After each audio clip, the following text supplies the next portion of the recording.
School service commission এসএসসির মাধ্যমে গত জুলাই মাস থেকে এখনও পর্যন্ত 19,406 জন চাকরি পেয়েছেন। আগামী মার্চের মধ্যে আরও 22,678 জন চাকরি পেয়ে যাবেন। মঙ্গলবার এসএসসির কেন্দ্রীয় কার্যালয় আচার্য ভবনে সাংবাদিক বৈঠক করে একথা জানালেন নতুন চেয়ারম্যান সৌমিত্র সরকার।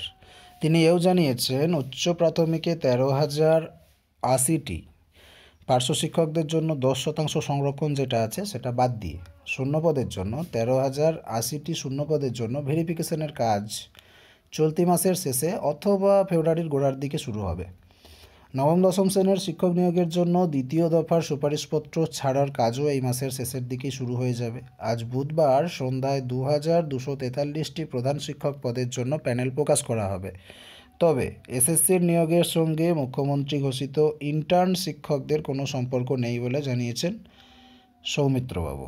একাদশ এবং দ্বাদশ শ্রেণীর 5,711টি পদের জন্য 4,889 জনের সুপারিশ তালিকা আগেই ছাড়া হয়েছে।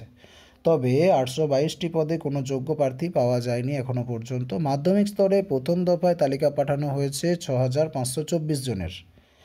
জানুয়ারির শেষ বা ফেব্রুয়ারির গোড়ায় 6,381 জনের তালিকাও পাঠানো হবে। ক্লার্কের মোট শূন্যপদ ছিল 2,057টি। তার মধ্যে 2,013 জনের তালিকা পাঠানো সম্ভব হয়েছে।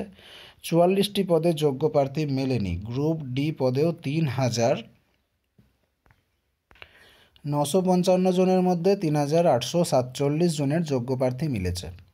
বাকি 108টি পদ ফাঁকা রয়ে গেছে। প্রসঙ্গত, গ্রুপ ডি এবং গ্রুপ সির নিয়োগ হয়েছে জেলা অনুযায়ী হয়েছে, সে কারণে এই ঘাটতি রয়ে গেছে।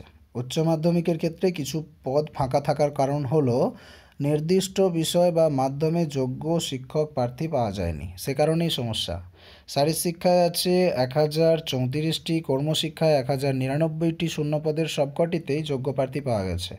সেই তালিকা মধ্যশিক্ষা পর্ষদের কাছে পাঠিয়েও দেওয়া হয়েছে। এদিন এসএসসির চেয়ারম্যান বলেন, সোমবার নবান্নে শিক্ষা সংক্রান্ত বৈঠকে মুখ্যমন্ত্রী ইন্টার্ন শিক্ষকের বিষয়টি প্রস্তাব হিসেবে তুলেছেন। তার নিয়মাবলী তৈরি করবে শিক্ষা দপ্তর। সেই প্রক্রিয়ায় এসএসসিকে রাখবে কি না সেটাও কিন্তু ঠিক হয়নি। মুখ্যমন্ত্রী পিছিয়ে পড়া অঞ্চল যেমন জঙ্গলমহল, সুন্দরবন, ডুয়ার্স প্রভৃতি এলাকায় শিক্ষক সমস্যা সামাল দিতে এই প্রস্তাব দিয়েছেন। এই প্রস্তাবকে আমরা স্বাগত জানাচ্ছি, কিন্তু কিছু সংবাদ মাধ্যমে যেভাবে বলা হচ্ছে এসএসসি এবার উঠে যাবে, বেকাররা চাকরি পাবেন না, এসব কথা বাজে কথা।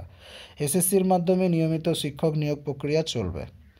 সন্ধ্যায় এসএসসির চেয়ারম্যান ইন্টার্ন শিক্ষক নিয়ে ব্যাখ্যা দিলেও সারাদিনই এ নিয়ে সরগরম ছিল শিক্ষক ও ছাত্র সংগঠনগুলোর মধ্যে।